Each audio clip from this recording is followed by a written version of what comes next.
Okay, the one thing before we do anything else, I want you to know that Carcass was looking down, not watching the new open that I made. I did watch the new open that you made. What did you see? I saw 128 DB Presents. And then Metal Roundtable. Then what did you see?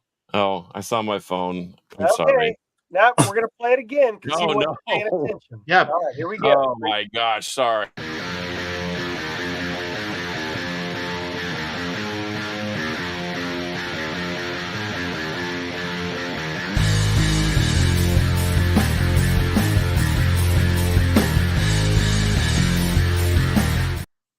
I included the queen. That is freaking awesome. Thank you very much. You knew you would like that. To the show. That's a great picture. I actually look human almost. Yes. Well, before we get to Carcass's pick of the week and shout outs, we've got some very special guests with us today. And I feel like I go way back with these guys because I remember that first MP3 demo coming into my inbox. Richo and Mick from Stone Trip are here with us from Melbourne, Australia. And let me tell you, it's early over there. Yeah. Look at my hair. You're not well coiffed yet? Sorry. You look delicious. Yeah, come and taste some. Maybe not. Maybe not. You open that door, buddy. Yeah. Oh my gosh. Well, let's do a quick round of shout outs. I want to shout out the great Lee Russell, who's got something speaking of delicious, something very delicious cooking up. You might have seen a little hint of it in the new open that we have, and we might be streaming on a new YouTube channel, but more about that later. So yeah, shout out to Lee Russell. How about you, Scott?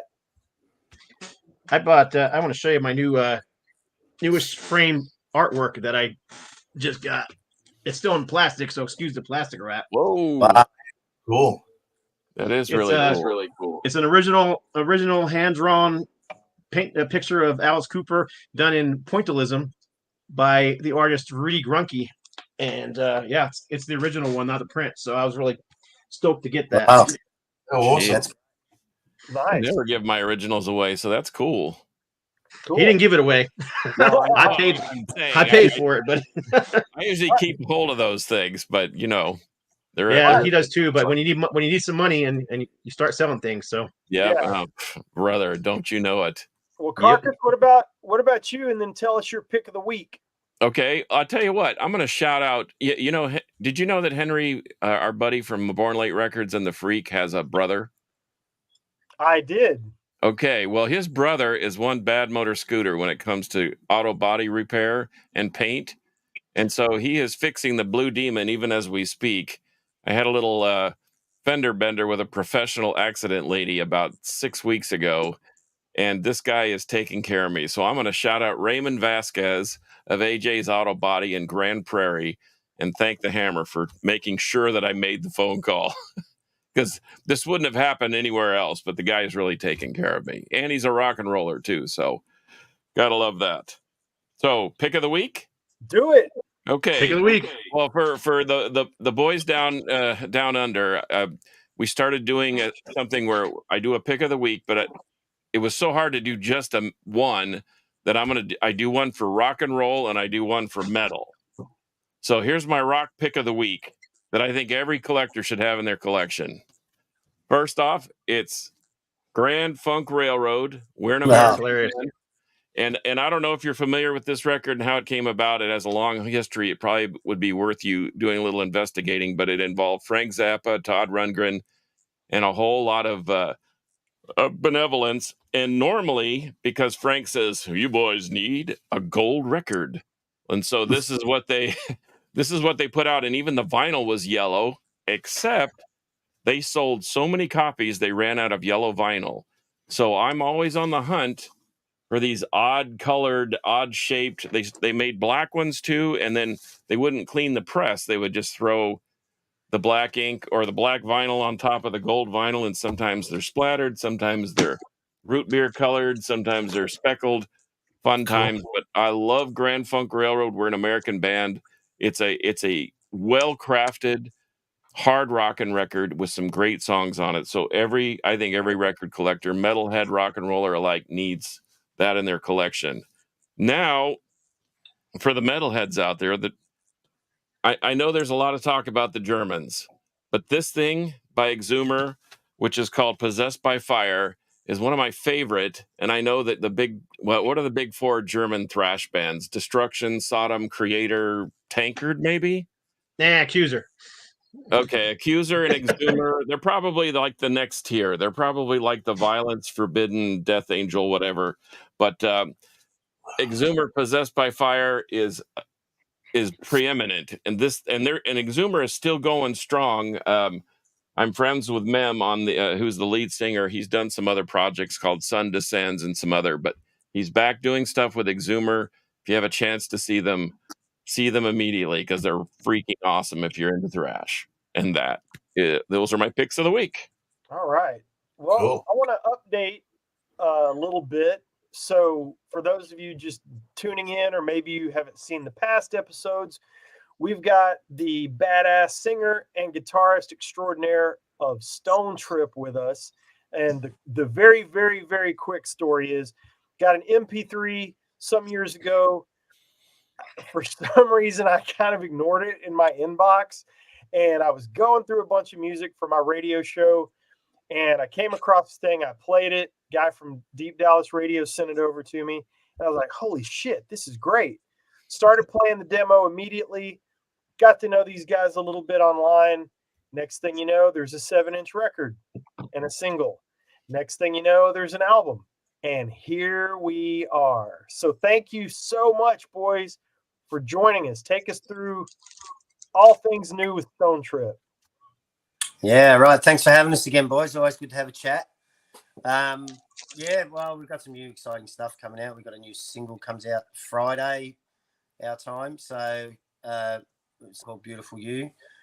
We've just done the clip for it and stuff. So that all goes live Friday. We're really excited about that. Uh-oh. Your mic's gone off, Richo. We've lost you.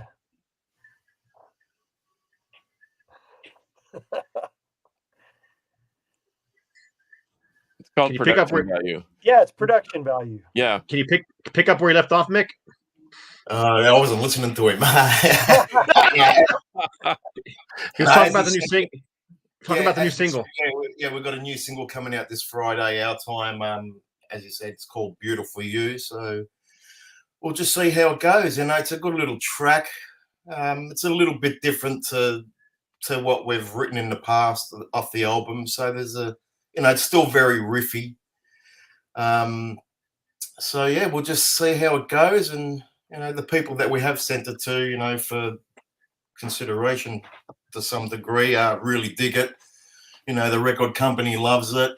So this is Golden Robot. They're very supportive.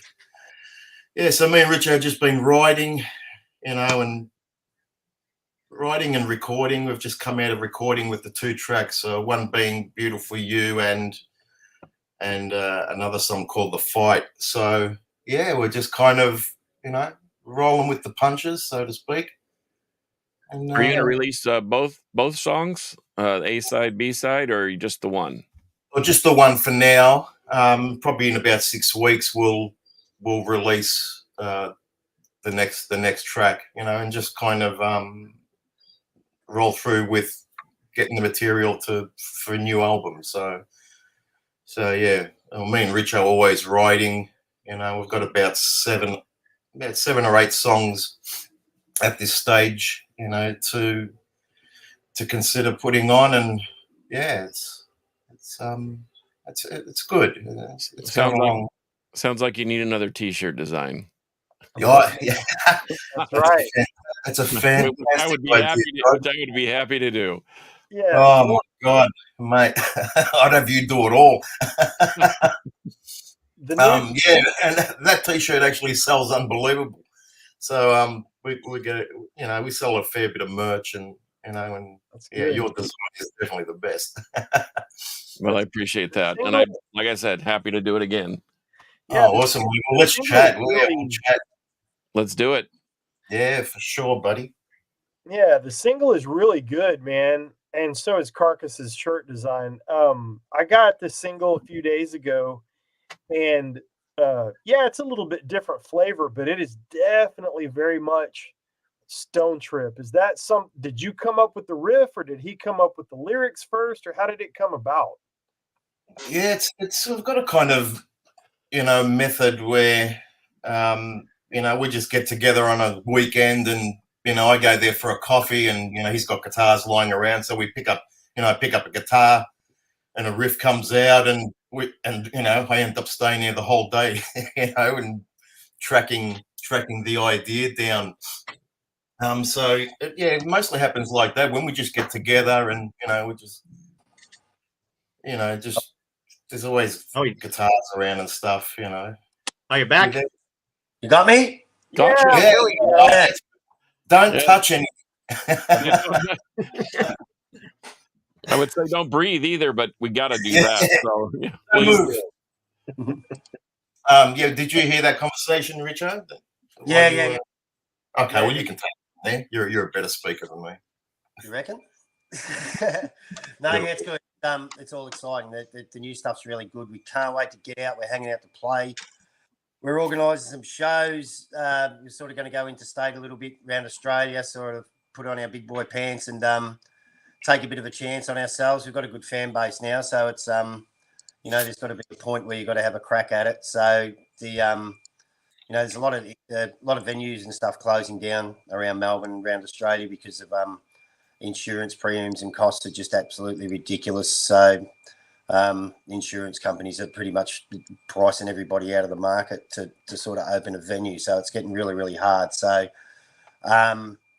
we're thinking that we're just try and take a bit of a chance and, back ourselves a little bit and do some bigger rooms and, and trust our punters and our fans to come and see us and take it from there. And hopefully we can get out to somewhere where you guys are eventually and, without doing our proverbials doing it. So, Yeah, that'd be great.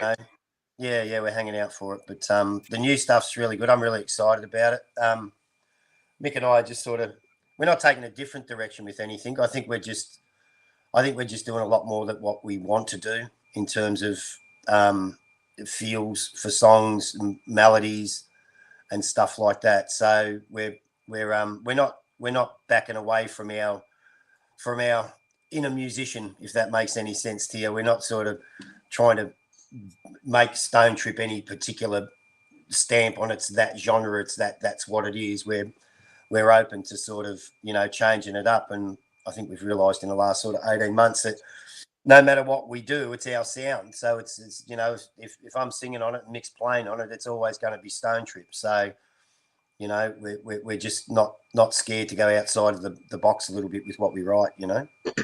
Now, one of the things that I saw, so I think it was some Golden Robot publicity. One of the bands they compared you to was Bad Company, and I had never thought of that, but I think it kind of is a modern day Bad Company sort of. If you're into Tesla, that kind of thing, just the straight ahead hard rock and roll, you know exactly what you're going to get. And I was in a meeting the other day with some guys because we've got a little something cooking. And this DJ looked at me, guy from Dallas, and he said, "Man, you turned me on to Stone Trip." And I had no idea. So I know the word's getting around over here. How have people received the album over there? And tell us about the growth that you're seeing with the band. Yeah, well, it's great. We're surprised actually. We're extremely excited about it. We never would have thought in a million years that we'd have any fan base outside of Australia. So to have it and the feedback that we get from overseas is, well, it's pretty hard to fathom actually. It's like, really we're doing that. So yeah, we've been getting a lot of good feedback from well, pretty much the good thing about it is that everybody who's received the song and have been daring enough to play it and have a listen to it, the feedback from all of those people has been positive. We knock on wood, we haven't had any negative feedback about what we're doing. So yeah, the feedback's been great and it's coming in thick and fast, even with this new release that the label put it out across social media to all platforms to investigate and have a listen to. We've got, I think, I checked last night, I think we're at 141 pre-saves for the single, so which is just really great. You know, it's surprising. It's good. We're doing something right. We're not sure what it is. I don't think I really want to know.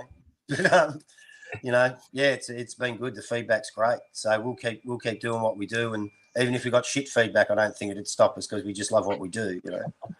Well, you got to keep doing it for me because I like it. So Yeah, if there's only one reason, there it is. right. Oh, do that. We like. So, Yeah, yeah, but it's good it's shit, really man. exciting. It's good shit. So had a few, go ahead. yeah, we've had a few changes as well in the band, so we can touch on that a little bit. As you know, with Con, God bless him and his story, which is really sad. But you know, Con just couldn't carry on. He's still fighting the battle, unfortunately. So, but he's you know, one of the most positive humans I've ever met. So he still backs the band. He loves what we do. He supports us 100%. You know, if things were different, he'd still be with us. So, but it's a really good thing with that. It's pretty rare that with past members in bands that, you know, you're still amicable, which is a great thing, and we really respect that out of Con. And he 100% supports us. He loves the new drummer, so he loves the new tunes. We send him everything. We keep him in the loop, so he's still very much part of the Stone Trip family because he was a very big part of it. You know, like we probably wouldn't have met you guys if it wasn't for Con either. So, you know, kudos to him. He's a great human. We changed. We swapped over a guitarist for Jason. The reasons, well, really, it was just no more than time schedules was a lot of it. Where Jason's a family man, and you know, he's a brilliant guitar player, but he was pretty committed to what he was doing, and we got our commitments to what we want to do. Yeah, and we just wanted to, you know, get the band to where it deserved to be. So, you know, again, Jason's still good mates with us. He supports us 100%. There's no animosity in any of that, which is, again, rare, and we greatly respect that. And, you know, we understand, both sides understand the decision that we made. So the new players in the band, Brett Spicer on drums, who is an absolute fucking machine. He hits it like he's never going to hit a drum again tomorrow. So he's full on. He's a great player. He's got beautiful kits. He's a true professional player. He actually, when we first did some Stone Trip demos with Mick and I, Brett was the original player on them. So I hadn't heard the songs with rhythm sections on them. And the first time I did was with Brett playing. So in about 3 or 4 songs. So I'd had a taste of Brett before. And so, and then Con came along, of course, and went through that span. And it was a no-brainer to go back to Brett as a replacement. And he couldn't wait to fill the shoes. So he's fantastic. He's 100% committed, which is one thing that's really, really hard to find in a rock and roll band, as you guys probably know. To get 5 people thinking the same way is pretty hard without sort of getting that little ego door wedge in the way sometimes. So we all get on really well. The replacement guitar player, our new member, is a guy named Simon Croft. If you get a chance to look him up, he's a guitar virtuoso. He's an unbelievable player. He's got an unbelievable background. To give you an idea of his caliber, he does the worldwide Queen We Will Rock You tour, the big one around the world. And he was handpicked by Brian May. So the guy can play. So apart from his great guitar talents, he's a great fella. He's a funny bastard. The good thing, I think, for me personally for Mick is that I think now we've got a player that, not that Mick had to worry about it too much in the past, but just more that he doesn't have to stress about what Simon's going to do, because he knows whatever Simon's going to do is going to be spot on.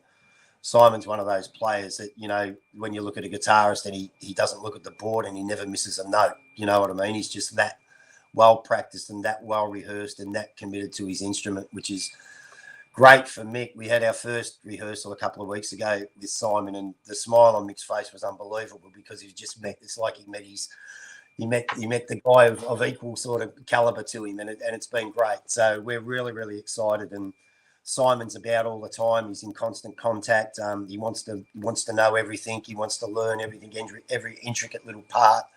He's hanging out to write some new stuff with us. So we're really, really excited about where that's going to take us. I hope Mick's excited about it as I am. But Yeah, sure, mate. Yeah, he's a gun. He's fantastic. It's great. You know, he sounds, you know, that amp he's got, it's just fits in nicely. You know. So how did you come up? How did you come up with the guys? You said you'd run into the drummer before. I was actually paying attention to the show. Now I'm remembering as I'm asking the question. You just said that. But how did you guys all get connected, though? Had you just known these guys for years and years, or? Yeah, I've known Simon since the late '80s. You know, we're always in different bands, and so I kind of knew him back, and he was a gun back then as well. You know, so I always kind of looked up to him. He was that good. And Brett, I met when I was playing with a band called 78 from Home. I went for an audition, and Brett was the drummer of that band. And that was probably 10 years ago, maybe more. You know, so yeah, we've known each other for a while.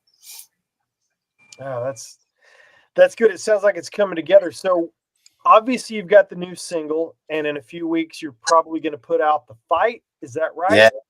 Yeah. Talk about that other new single, because the Beautiful You comes out Friday, I believe, right?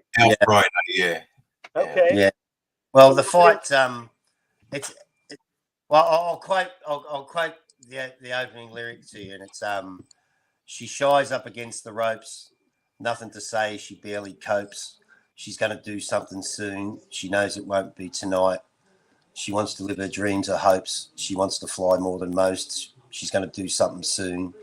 She knows it won't stay the same. So it's kind of about a chick boxer the chorus is "It won't be tonight." That's the chorus of it, but it will be eventually, kind of thing. That's the play on it. But that's about a chick boxer who's down on her luck a little bit. You know, she's trying to make it as a boxer. She keeps taking all the big hits, and hence she's going to change something, but it won't be tonight. Literally, the first part of the song's her just copping it, and the second half of it is that the "won't be tonight's" a different play on words, and it's like, yeah, it fucking won't be tonight. Tonight I win. You know, so it's the prospect of it's a bit of a side story. It's a fantasy in my head. It's nothing more, nothing less. It's just something that I very rarely write topical stuff, but yeah, this one just sort of came to me a little bit, and I just sort of kept going with the theme of it. I think it was the opening line that got me, which she shies up against the ropes, and I thought, well, sounds like Holly Holm. Well, it's got to be about a boxer, I guess. Yep. So, but yeah, it's really, really exciting, and we're looking forward to doing the clip. Because I got this idea in my head about the clip to do, to actually do it in a boxing ring, with her, like up against the ropes and stuff. And I'm thinking I want to sing the song with the announcer's mic, in the ring, and sort of do that. So yeah, we're really, really excited. Musically, it's one of those songs that just keeps going, takes off, and sort of just keeps crescendoing to a almighty chorus in it. So the instruments, the bass lines in it are fucking unbelievable, as usual with Seb's playing. So yeah, we're really excited about it. We've got another 3 or 4 after that are all different. They're all a little bit more rockier. We're getting a little bit back more to the traditional sort of Stone Trip riffage, if you like, because it's just a natural progression for us. But like I said a little bit before, I'm making notes. I don't want to forget any of this. No, we're not. I think we've sort of come to, as writers, we've sort of come to the road where it doesn't really matter. Like if I come up with a melody, and most of my melodies are, I suppose, a lot sweeter than a traditional, rock melody, but mixed guitars that are rock guitars somehow combined with that melody, and it turns into that Stone Trip sound. So it doesn't really matter, you know. We won't keep writing a song unless the song's worthy. Right. You know, nowadays you start writing, and if the minute you've got to try and start putting a part into it, it's probably time to put it down, you know. So we're very lucky in that sense that we can literally write a song, verse, pre-chorus, chorus, bridge, and write the whole song, which is something we're very, very blessed to be able to do. That is excellent. I'm producing. I'm sorry. I'm thinking about the T-shirt design. Maybe Stone Trip Girl has a little bit of a shiner under her eyes, and she's she's ready to go. Okay. See, I think creative minds work similarly. They expand on a small spark, and then the inferno rages, and that's when you get something good. Yeah, awesome. Yeah, we'll definitely have to check about you doing some more designs. That be fantastic. Awesome. What do you boys want to ask these guys?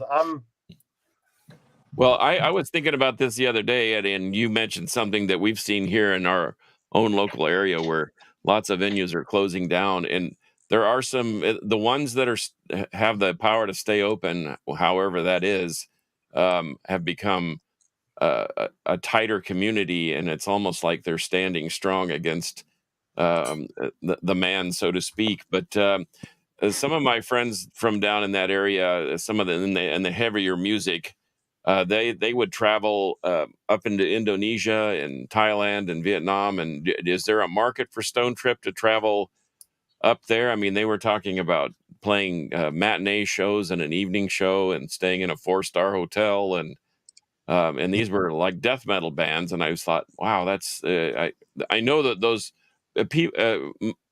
everyone's starving for great music, in my opinion, and I know that there is a market for the heavier music there. But is there a market for Stone Trip too, or is there any idea? Yeah, definitely. Definitely. Oh, look, it's just logistics, you know. It's just, man, it's just being so far away. Everything's so cost effective and time wise, you know. It's just everything just seems to take forever, and the cost is, you know. Look, I'll give you an example. Look, there's plenty of scope, I believe, overseas for it. I think we'd be accepted anywhere. Asian countries, South America, the States, UK. We've proven that because we've got numbers back.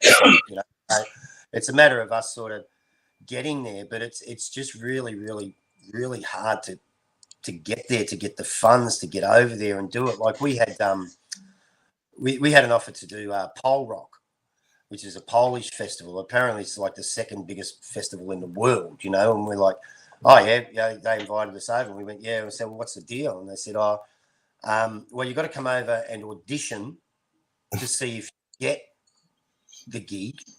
And then if you get the gig, you get 20 minutes and you don't get paid. And I'm like, hang on a minute.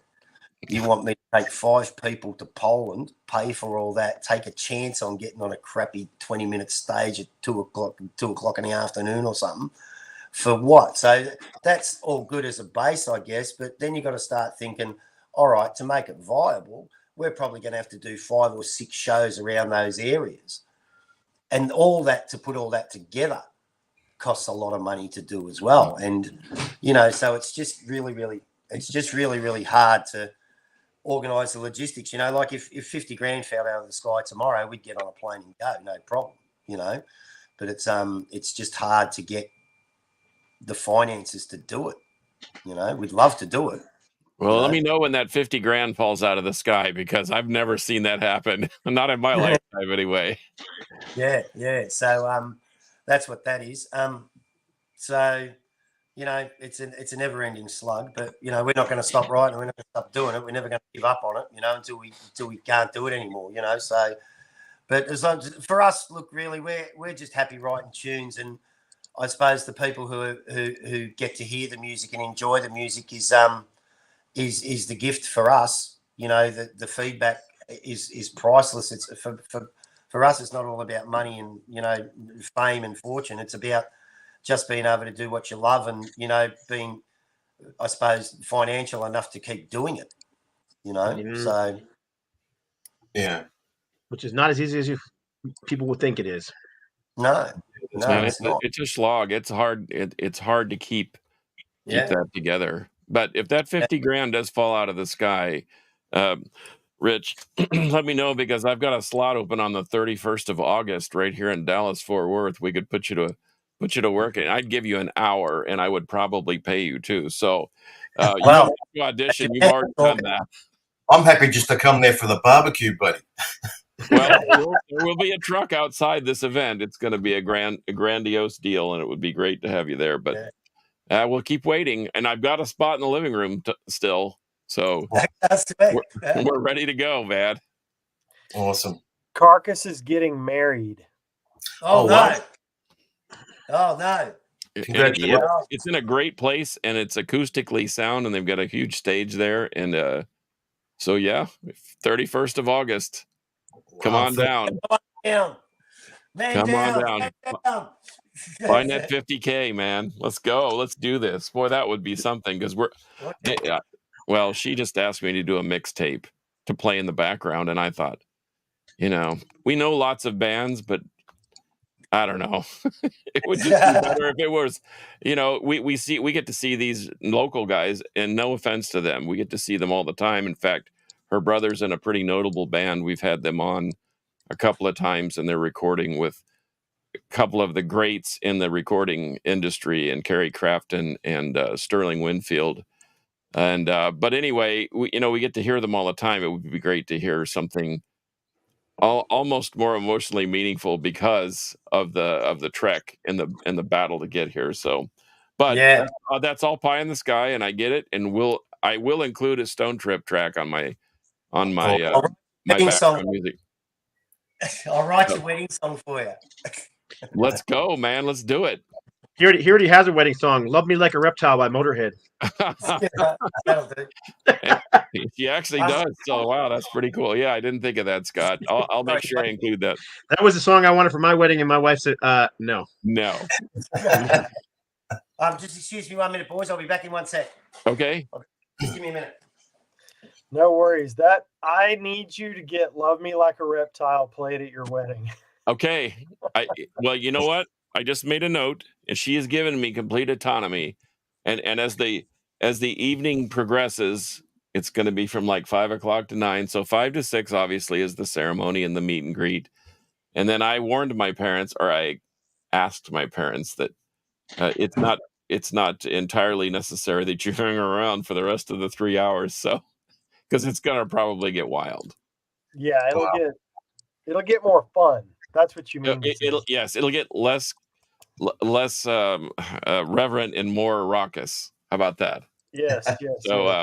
So I will put the music accordingly. So Scott, as an ode to you, if you can't be here, I am putting Motor. Well, either way, I hope you're able to somehow swing it, and then you can come here and we could headbang and fist pump together to "Love Me Like a Reptile."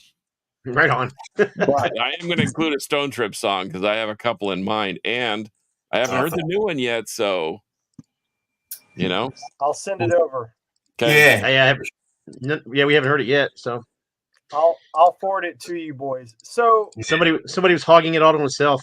Yeah, I don't want to name any names, but it was Rob. One thing about Rob, if he knows that there's a specific release date or whatever, he's not tipping his hand until he's got the all clear. It's just I forgot to send it to you.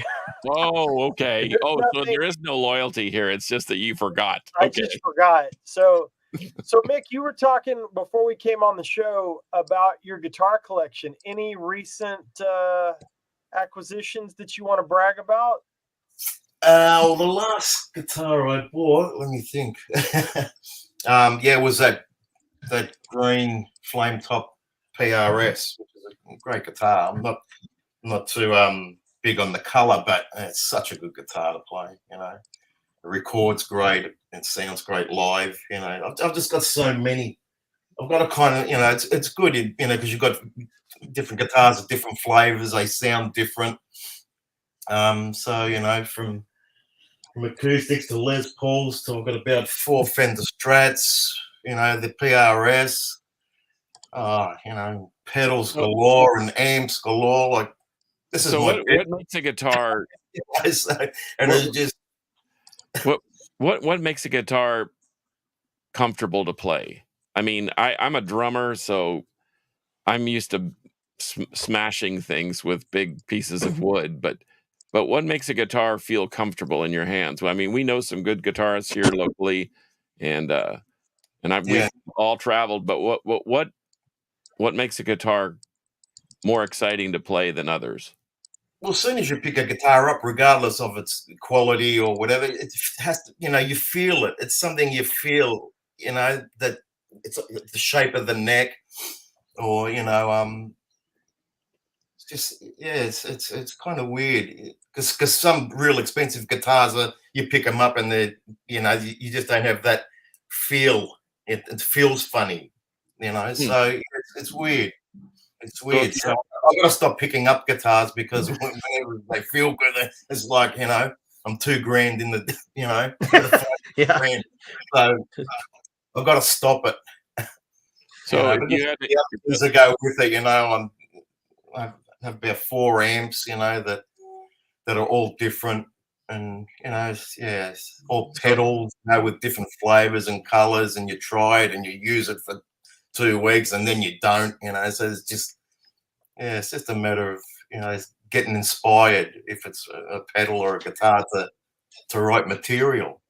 So if you had to go to an island where you could only bring 2 guitars and 1 amp and one and 2 effects, what would they be? So 2 guitars would definitely be a 70s Japan Strat that I have, 1983, which is amazing, and a Les Paul. I'll get and my white Les Paul up there. Them 2, and the amps would have to be Valve, which is the one behind me, which is a Soraya Tone Silver Jubilee, and I had a Soraya Tone. It's a kind of like a copy of a Friedman BE Deluxe clone. So great amps. They just sound good. You plug in and, or within seconds you've got a fantastic sound. Clean and dirty. So What did you use on the new recording? Yeah, my white head, which is a Soraya Tone AH Deluxe, which is based off the Friedman head. I used that. And what guitars? The PRS I used. The PRS. And the acoustic up there too, which is the intro to the track. So you'll hear that soon when Rob sends it to you. Actually, by the way, Rob, I'll send you the rendered version because it was actually rendered into 4K. So I'll send that to you today, buddy, and you can send it over to the lads. Oh, that'd be great. Yeah, thank you. Yeah. I'm going to go do that MP3 right now because I will forget if I don't. No, I'm not going to do that on the show. You were halfway there. Well, I was halfway there, and then I thought, well, I'm going to have to go find the file, and that's probably more than I should do on a live show. But so are you headed toward an album title yet? Headed toward an artwork concept, or is that still way down the road? Sorry, what was that? Are you headed toward an album title yet? Are you headed toward an artwork concept yet, or is that still way down the road? Still way down the road a little bit. Just kind of one step at a time, or one hurdle you jump, So but it's a good start, Beautiful You is the start of this kind of new Stone Trip, new members and a bit of a new sound. So we'll just see how it takes, You keep saying new sound. How would you describe the new sound? Oh, the new sound, just with the new players, you've got that different color coming in, like Brett's compared to Connie, a little bit of a harder hitter. So you've got that dynamic, and with Simon's with his sound and the way he plays. So you're definitely going to have obviously the Stone Trip bass, but you'll have these different colors that wouldn't be there, without these 2 guys. So So I'm about to ask what might be the most generic question in the history of this show. You guys ready for me to Have you fail ever heard of live on the air? Have you ever heard of Osric Tentacles? Damn it, no. No? We almost made it. Almost. No, I wasn't going to let Tony Clem down. I had to do it. Damn I it. When we can, I do have two questions, but go ahead and do your stuff first. So. Oh, the only thing I was going to say was I know that you guys, do music all the time, but when you're not doing music and working, what do you do? What are you into? Mate, music is all there is, like for any spare time, that we have other than, working to feed yourself, or to buy new guitars or whatever. It's always music. It's always on our head, it's always in our, right. It's, it's like every weekend I get to see Richo. So we're always picking up guitars and just, drinking or just getting together, and there's always something that comes out of it, and that's every weekend, so it's other than Richo loves to play golf. So he's a mad, he tries to do that once a week, but other than that, it's always music. Nice. Scott, you had a couple questions. Yeah, did whatever happened to the vinyl for this? Any word? Well, that's probably a good question for Richo. He knows more about it than me. I kind of keep away from all that, Where is Richo anyway? What happened to him? I don't know. He said he'd be right back, but he's still gone. But hey, that's okay. My other question is, and I mean, I played in bands for decades, so I know every band has one of these. You've seen Spinal Tap, I'm assuming, right? Yeah. You've got to have some Spinal Tap moments in the band, playing live and all that kind of stuff. You got any of those you could share? I'm trying to think. I mean, there's all kinds of ridiculous stories I could share, but I'm sure you've got some. So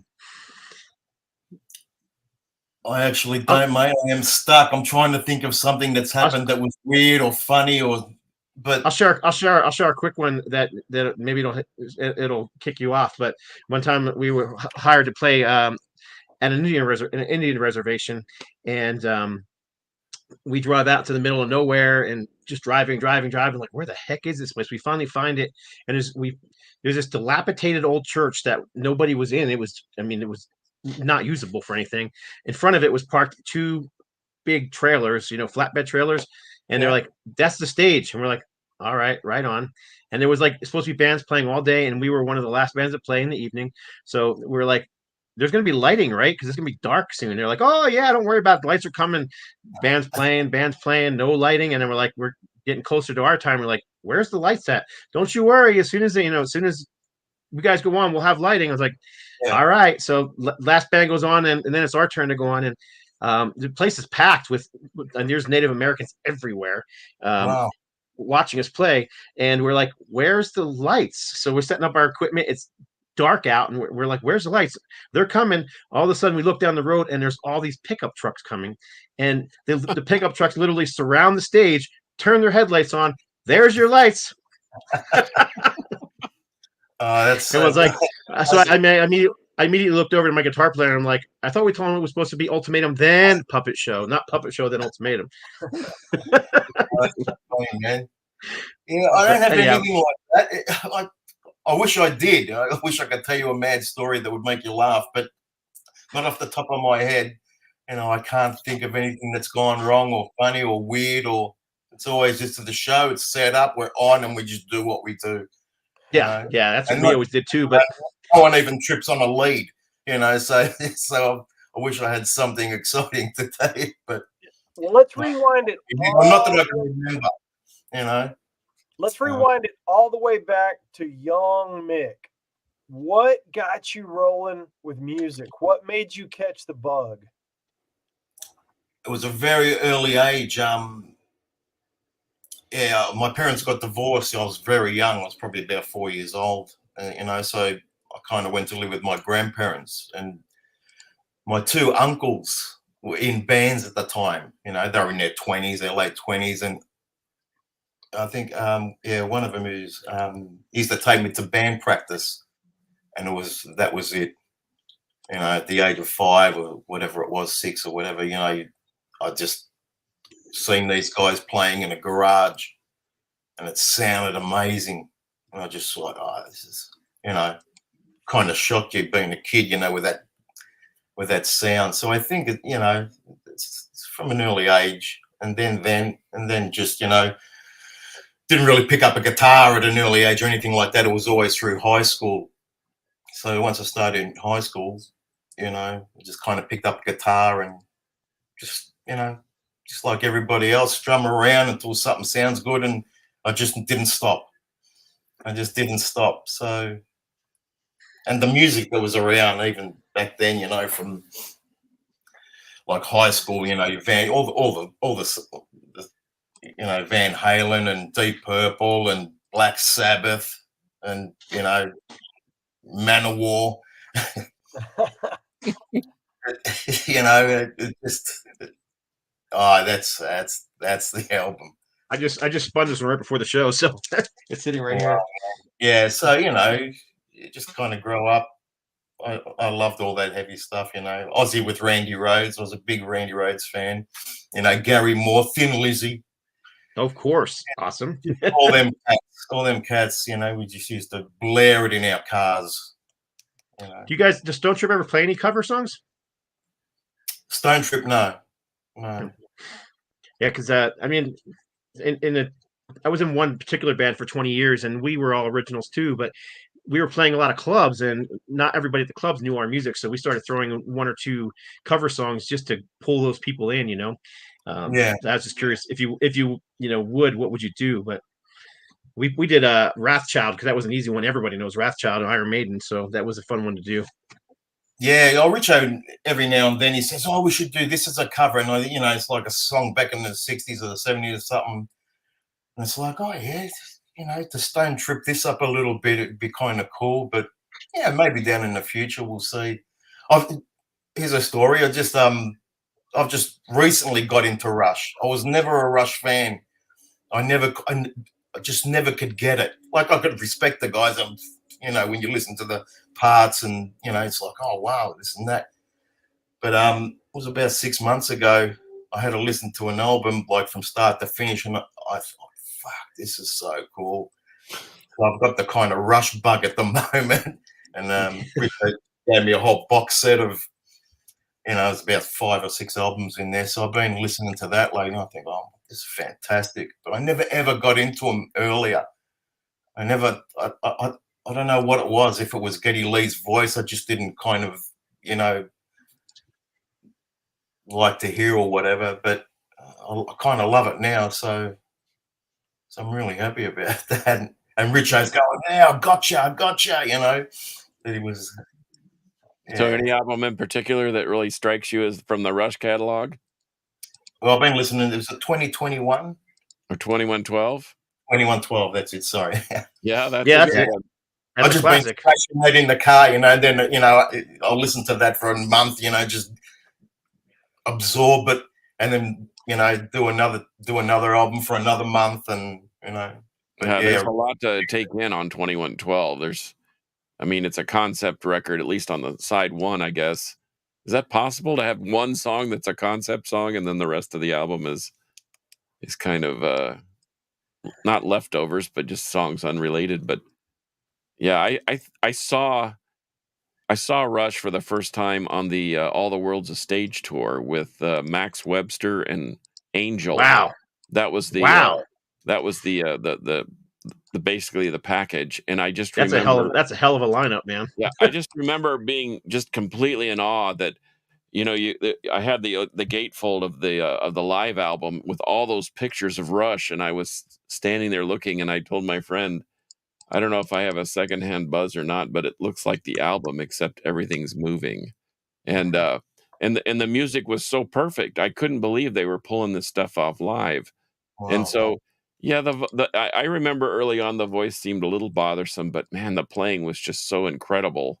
Yeah. So I went from 2112, and I backed up into the Caress of Steel, and Fly by Night, and then all the way to the first album, which is basically a raw rock record without Neil Peart. And but then moving forward from that point, man, I just got hooked on it, like you did.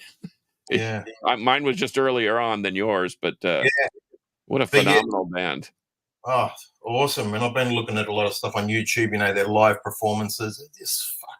Just the musicianship of it, you know, the parts, and it kind of takes you on a journey, you know, where you're just not listening to a song. You kind of, it's more of an experience than a listening session. Yeah, that's right. Yeah, so I'm kind of happy with that at the moment. I did the same thing with Pink Floyd. It took me forever. Yeah, you know, right. I would punch out of it on the radio. I would kind of wave it off, but I started collecting vinyl about 10 years ago, or 12 years ago now, however long it's been. I started buying records, and I picked up The Wall, and I picked up Dark Side of the Moon, and I picked up Wish You Were Here. Yeah, right. And I just, for some reason, it clicked. And now I finally went and saw Roger Waters. I've never seen Pink Floyd. I've never seen David Gilmour. Right. I've seen Roger Waters a couple times. And to Carcass's point, the first tour that I saw, I couldn't believe what I was hearing, and that they could reproduce all that live. And it's obviously just him. It's not any of the other guys. Yeah. But my God, it was just mind blowing how great it was. Do you boys have any other bands that it took you forever and ever to get into, and then you just jumped in after that long? For me, it was just Rush that I could never get into, you know, earlier. But I can't think of any other band that had that same effect. I've had a few bands that I didn't really care for them until I saw them live, and then there was like, damn. Yeah. Yeah. But I've never really had to like struggle to listen to a music to, you know, like he was with Rush. I remember I always liked Vinnie Vincent Invasion, and then Slaughter came out, and I was like, yeah, that's weird. I didn't like whatever that ballady song they were playing on the radio, and I never really cared. And then I went to see Ted Nugent live, and they had Slaughter opening for Nugent, and they were a beast on stage. They were phenomenal. So that's when I started buying some of the records. I'm like, okay, there's a crappy ballad on here, but the rest of the album's solid. So anyhow, that's one band I can think of. In Australia, you know, we don't get to see all the bands that you guys have access to. You know, it's kind of. But we don't even have access to Stone Trip. So how do you think that makes us feel? Good grief. We would love for you guys to be here. You get there at some stage, even if it is for the barbecue, you know. Right. Well, and to Rich's point, it just is not cost effective for someone to just. It's not like you can hop on the bus and drive across country and then show up. You know, you got what, a 32-hour flight or some. I mean, I guess if you're going to LA, what is that, 26 or 7 hours? And no, it's only 14 hours from Melbourne to LA. Yeah. Okay, and then you got 4 more hours to Dallas Fort Worth. So yeah.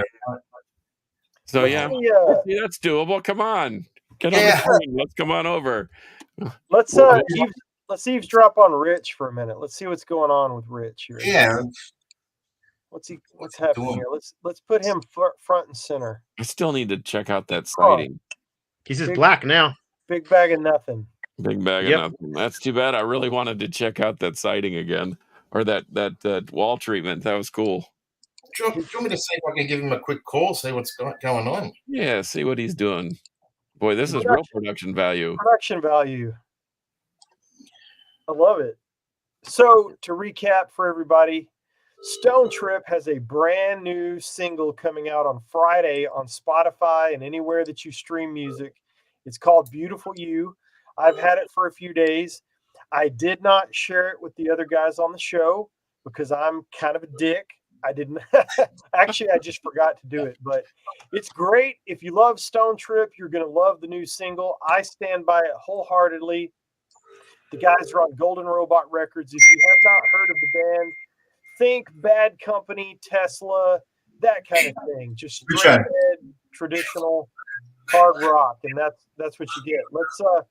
Let's eavesdrop on this phone call, shall we? All right. Talk to you soon. Sorry about that, guys. Yeah, Richo had to start his class, so he had to kind of exit, No 50 worries. page left. Oh man. which I'll No be giving worries. him spray for later. Yeah. No Because worries. normally he does all the talking. He's fluent at it. He's. No, You know. you've done a great job, and it's been good to That's hang good. out with you for a bit. And we're about the end Yeah. of our hour anyway, so you're good to go, man. Yeah, we're Right. gonna wrap it up. But like I said, with you guys, you're welcome anytime. If you've got stories you want to tell, come on anytime. All you've got to do is message us. You want to talk about Van Halen or the first Kiss records? It doesn't matter. You're always welcome on the show. Thank you. Yeah, absolutely. So much. Our show last week, we had Vic from Vindicator, a thrash metal band, and he just Right. called me up when he's like, "Dude, I'm so pissed off about something. Can I go on the show and share about it?" And I'm like, "Sure." Oh. So we ended up having a whole show that went really well, just talking about the topic he brought up. So Awesome, mate. Well, I really appreciate it. You having us and Oh yeah. spreading the word. We really appreciate it. And I'll send you anything that we do in the future before it gets to anybody else. Just Yeah, maybe I should send you my email address just in case Rob forgets to send the track to his friends. On the I show. Oh yeah, text me your email address, mate. And Okay, we'll get squared away. Hey, and by the way, my recommendation on Rush, the next thing you need to drop into is Hemispheres.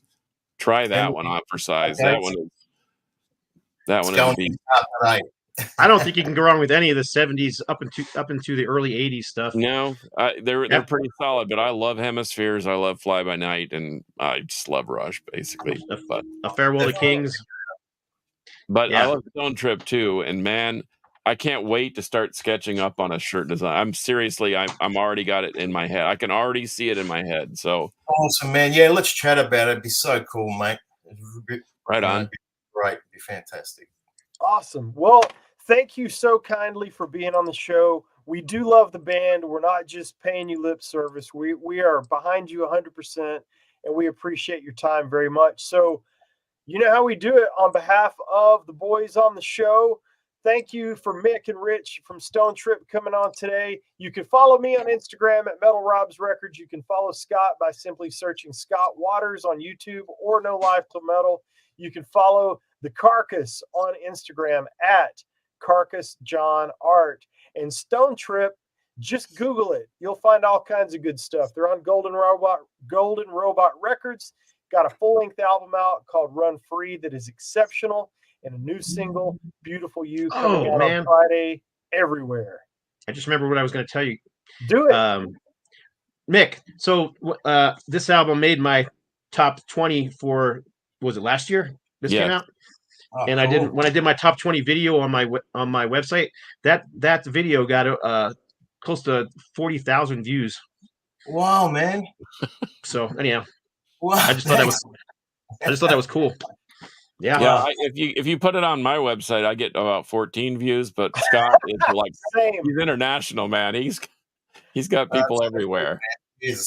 Cheers. Yeah, Scott is worldwide, unlike the Carcass and I. But yeah, you know how we're going to throw the metal horns at the end. Thank you kindly again, and until next time, boys. Metal. Will. Okay, now Carcass, pay attention to the outro. It's Okay, I'm going to pay attention. I'm not looking at my phone. You ready? Osric Tentacles. Thanks, bro.